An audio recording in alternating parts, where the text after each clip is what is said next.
Et si ce qui arrive à Ter Stegen en ce moment était le karma de ce qu'il a fait vivre à Claudio Bravo en 2016? Je vous raconte tout ça. En 2014, le Barça recrute 2 gardiens. D'abord Claudio Bravo en provenance de la Real Sociedad et le jeune Ter Stegen en provenance du Borussia Mönchengladbach. Claudio Bravo est le gardien titulaire en Liga et Ter Stegen est le gardien titulaire en Coupe et en Ligue des Champions. La saison 2014-2015, le Barça remporte le triplé avec ce système-là, mais l'équilibre est quand même fragile. Quelque temps après, le jeune Ter Stegen commence à se révolter. Il n'accepte pas d'être cantonné aux coupes. Lui, il veut jouer la Liga. Et qu'est-ce qu'il fait? Il commence à exprimer son mécontentement dans les médias. Il va avoir plusieurs sorties dans les médias en mode « Je ne suis pas venu ici pour être le numéro 2 ». Là où le vice de Ter Stegen va commencer à se montrer. À l'époque, il sait qu'il est le plus jeune. Il a 23 ans. Claudio Bravo, lui, il est vieux. C'est vrai, il est régulier, mais il est vieillissant. Il a 33 ans. Donc, si on veut faire un pari sur le long terme, Ter Stegen est la meilleure option. Là, il va commencer à mettre la pression sur la direction. Soit vous gardez Claudio Bravo qui, lui, est vieillissant, soit vous misez sur lui qui est l'avenir. Là, la décision revient maintenant à Luis Enrique et la direction.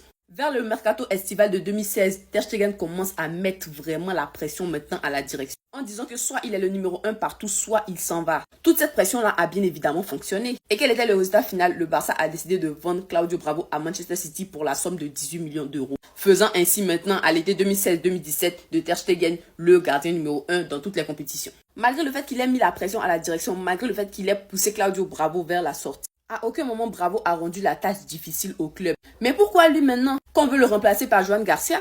Il n'accepte pas, il refuse. Il refuse même de signer le document qui va permettre d'enregistrer d'autres joueurs grâce à 80% de son salaire. Pourtant, c'est pas comme si Joan Garcia fait pression comme lui il a fait pression à la direction pour faire partir Claudio Bravo. C'est la direction et Hansi Flick qui a décidé que Joan Garcia était le meilleur choix. Comme en 2016. C'est drôle, non?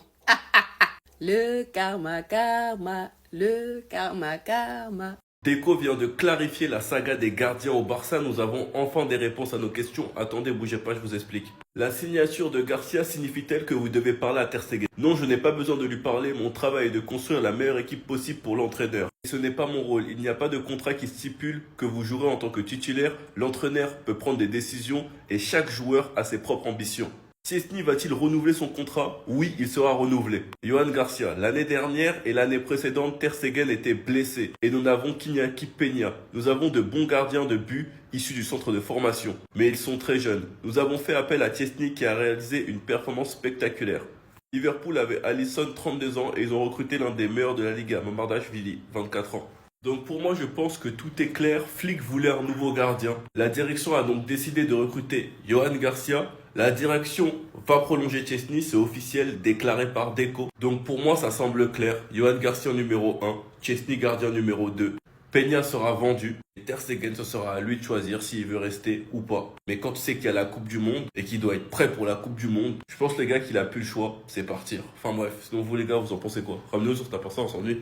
La guerre est vraiment déclarée. Ter Stegen va empêcher l'inscription de son coéquipier. Vous allez voir la réaction de ses coéquipiers, vous expliquant rapidement la situation. Alors que celui-ci vient de subir une opération récemment, le capitaine actuel du Barça a refusé de donner son accord au club pour qu'ils envoient son rapport de blessure à la Liga, donc au championnat. Ou par la même occasion, celui-ci bloque littéralement 80% de son salaire dans le fair play financier. Vous l'aurez compris, 80% de son salaire c'est énorme. Ça aurait servi à inscrire ses nouveaux coéquipiers. Hormis le fait que le Barça va ouvrir un dossier disciplinaire à son encontre, car celui-ci va directement empêcher l'inscription de leur nouveau gardien, Juan Garcia, nous apprenons quand même que certains joueurs de l'effectif ont contacté Ter Stegen pour lui assurer leur soutien, affirmant qu'ils voteraient pour lui en tant que capitaine s'ils en avaient la possibilité. On est d'accord, ce que Ter Stegen fait, c'est une dinguerie, c'est carrément pire que Mbappé avec le Paris Saint-Germain. Mais au final, quand vous voyez la réaction de ses coéquipiers et qu'ils ne l'abandonnent pas, est-ce que d'un côté ça serait pas un bien pour un mal, au vu du fait que les joueurs du Barça doivent en avoir marre, que tout le temps le Barça doit bricoler pour essayer d'enregistrer des joueurs, attendre que lui sorte du club, attendre que lui soit vendu? Et si ça servait de message à Laporta en lui disant d'arrêter maintenant? Parce que la situation financière du Barça, elle s'arrange clairement pas. Et d'ailleurs, si vous aussi vous voulez pas vous retrouver dans la situation financière du Barça, que ça soit en reportage football ou d'autres vidéos attractives,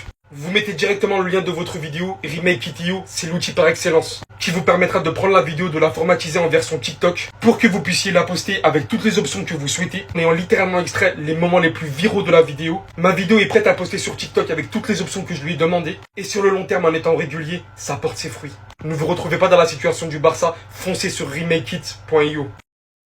On dit Ter Stegen a été trahi le Barça, il a fait quoi même? Depuis 2 jours, Ter Stegen a été trahi le Barça, qu'est-ce qu'il a fait? Les gars, vous aujourd'hui, donnez-moi l'information. Moi, je n'ai pas l'information. Hein.